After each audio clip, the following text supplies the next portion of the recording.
subclassment Ini Pak. pertama kali, maka dia akan mempunyai nama dalam bahasa S, tapi namanya sampai menjadi tabel pertama adalah S1. Ketika kita membuat tabelnya S2, otomatis akan memberikan nama S2. Ketika kita membuat tabelnya S3, nanti S3 bisa otomatis. Jadi kita tidak perlu memberikan nama lagi. Jadi secara otomatis akan memberikan nama yang S3. Yang pertama Ini Pak. Jadi teman saya Enggak. 5 ya? untuk ID language, untuk subclassment, saya kira ini bebas, biarkan saja. Nah, untuk infiltrasi model itu ada banyak pilihan, ada 5 pilihan ya, ada motor, modifikasi motor, model, itu silakan Anda pilih salah satu. Anda tidak merubah juga tidak apa-apa.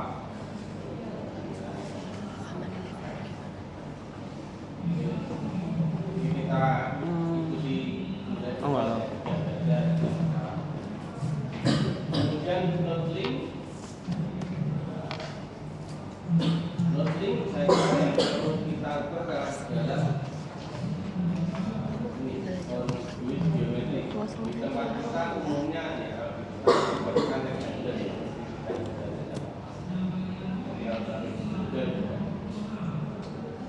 jadi nilai default ini adalah nilai awal ketika kita tidak melakukan pengaturan, maka nilai angka inilah yang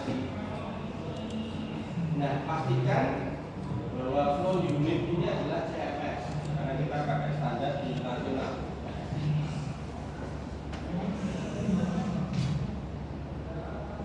Pastikan flow unit CMS. Nah, itu bisa kita lihat di bagian bawah ini, flow unit di bagian bawah.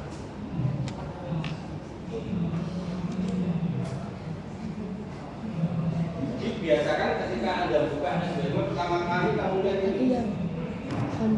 Ini harus CMS. Kalau belum CMS bisa diatur dari sini atau bisa diatur dari sini langsung. Jadi pastikan itu CMS. Big meter per scroll. Jadi itu C besar. Oh. Kemudian link offset itu adalah ini. Kalau kita punya saluran kemudian ke elevasinya berbeda, kita kadang-kadang saluran kemudian itu dulu. Itu namanya offset. Ini atau lain itu namanya offset. Jadi elevasinya berubah. Itu namanya offset.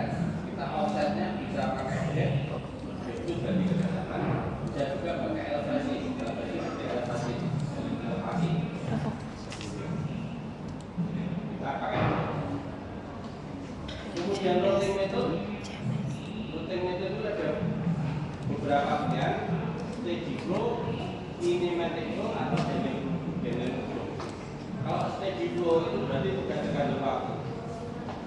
Kemudian kinematic wave, kalau kinematic wave itu alirannya itu tidak mengenal aliran balik.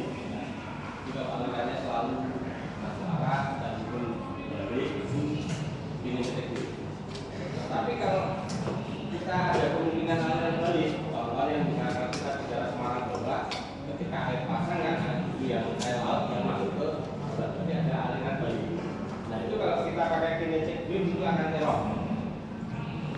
Kalau nyaman kita pakai dynamic wave. Nah, kalau dynamic wave itu bisa alirannya Bitnya berapa? jadi supaya lebih aman kita pakai dynamic wave. Kemudian cosmetic emission itu adalah kaitannya dengan aliran air dengan pipa. Bisa sendiri, bisa buka-buka saya bisa buka. Karena kita bicara air, kalau kita bicara minyak kita tidak boleh suka-suka. Kita bicara minyak. Ini enggak deh. Kalau kita bicara air, kita bisa milih. Bisa milih sendirian, boleh bisa sendiri. Nah, kemudian kalau sudah jangan lupa ini desain tasik, default, ini akan kita pakai untuk seterusnya. Jadi tidak perlu mengatur kuota.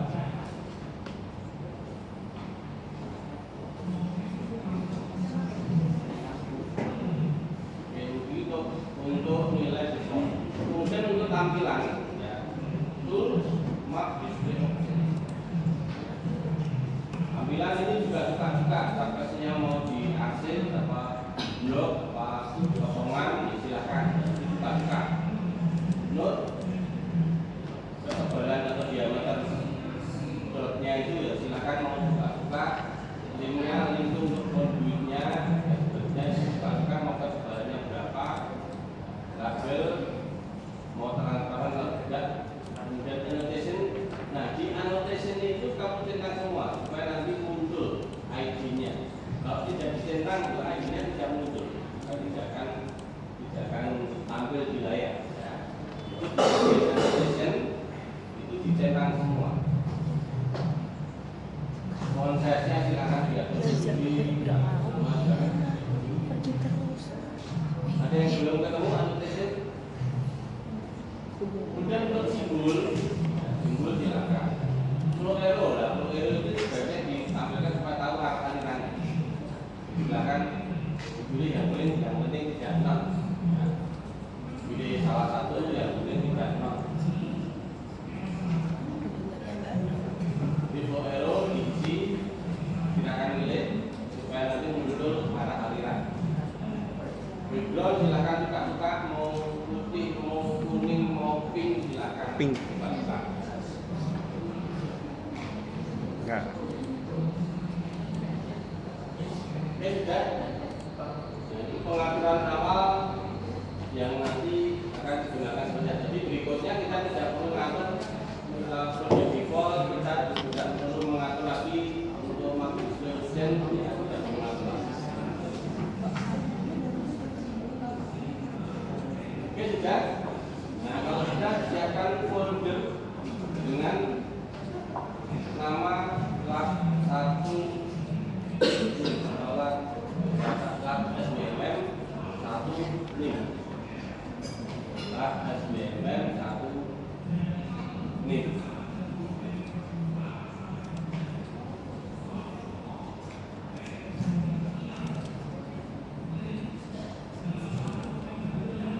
Nanti semua kita simpan di sini ya.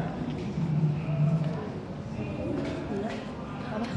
Kemudian di jendela kiri itu ada title, di jendela paling kiri atas itu ada title note. Kemudian klik gambar tangan ke gambar ini. Ini ditulis perhatian 1, 2, 3. Sekarang tanggal 12.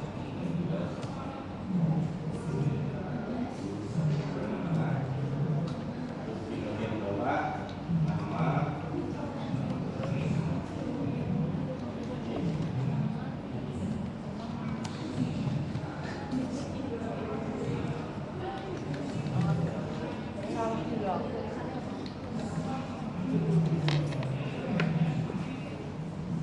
Latihan 1 SWFM.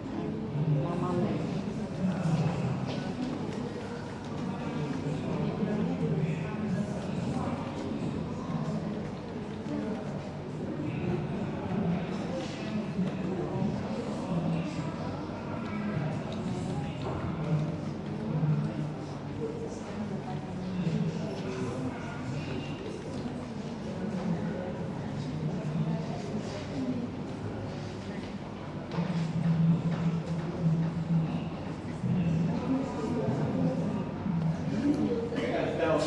kemudian di save dulu aja.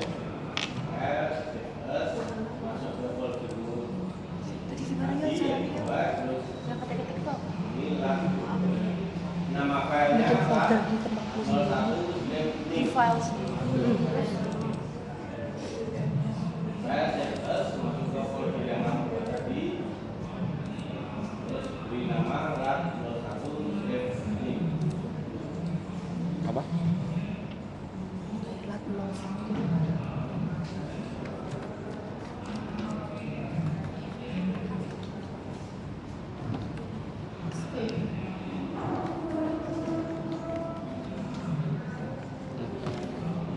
Nim. Aduh. Sudah tadi aku. Enggak, belum. Apa yang di sini? Ininya. Sarang. Pas.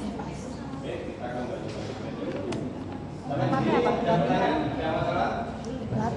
Latihan satu underscore nim. Pertama, Bilang nim. Latihan 01 underscore nim. atau di sistem tadi sudah default. Dan sekarang kita Enggak. mulai menduplikasi subbatsman. Kita menduplikasi subbatsman. Caranya di jendela paling kanan, di toolbar paling kanan, di situ cari ada add subbatsman.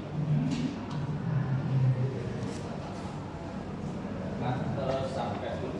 Jadi ketika konsol kita lewatkan situ akan muncul subbatsman.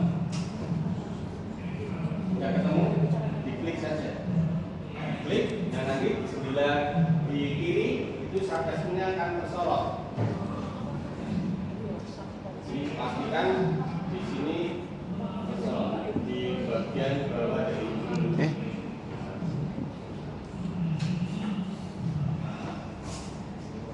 ya. Nah, kemudian ketika kursor kita geser, maka kursornya akan membentuk pensil. Jadi kita siap untuk menduplikasi subbatsman. Kita belum pakai peta, tidak apa, kita duplikasi saja. Caranya duplikasi gimana? Klik kiri, klik kiri, klik kiri, klik kiri, klik kiri, klik kiri, klik kiri, tutupnya klik kanan.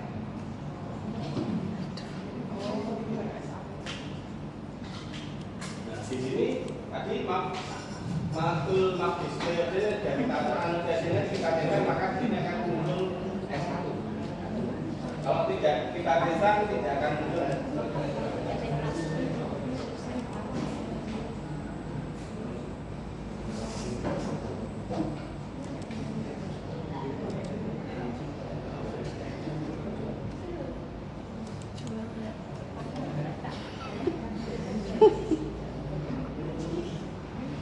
Nanti ketika kita mau membuat subbatsman itu kita harus pastikan itu homogenitas dari kita ini berlatihan awal, jadi tidak mungkin atau tidak.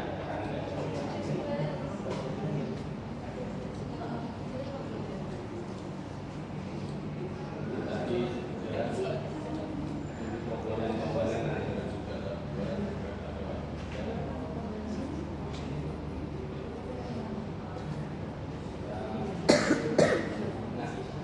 komponen yang ada di dalam subbatsman itu bisa kita lihat. Jadi pastikan ini tersorot ya satunya ya. Kemudian klik gambar Gimana Pak? dipastikan ini tersorot, kemudian klik gambar nanti akan muncul jendela.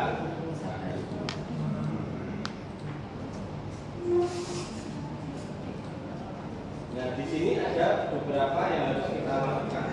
Di sini ada name, otomatis akannya 1, 2. Ini tidak usah diperhatikan, itu kalau sudah relatif. Description itu opsional, mau diisi atau tidak. Ini untuk menjelaskan kalau kita nanti punya project beneran, itu kita description juga bisa dijelaskan bahwa ini itu area mana. Ini misalnya kita bicara perumahan, oh ini kawasan RT sekian, RW sekian, dan bisa kita tuliskan di description. Jadi ini boleh diisi, boleh tidak. Teks juga boleh diisi, boleh tidak. Dan mungkin dari diisi dengan data kita, tapi nanti akan kita mengisinya nanti. Saya jelaskan. Dan berarti nanti ini mau dibuang kemana? Mau dibuang ke mana ini nanti? Jadi air dari kawasan ini, sub kawasan ini mau dibuang kemana? Contohnya area adalah luasan ini satuannya adalah hektar. Kalau satuannya tidak hektar harus dikonversi ke hektar. Jadi area itu 1 hektar, width itu 1 meter. Width itu adalah lebar karakteristik.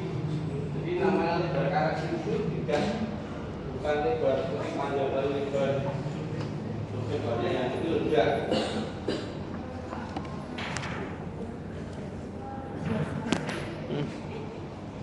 Ini yang disebut bed ya, lebar. Kalau kita punya sarkasme tadi, yang namanya base itu belum tentu yang ini. Ya.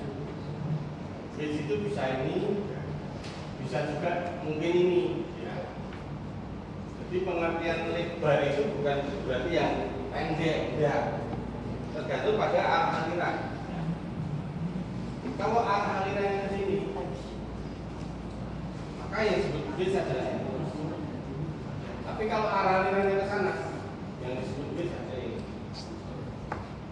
Jadi base adalah lebar karakteristik. Jadi tergantung pada arah aliran dari sarkas kita.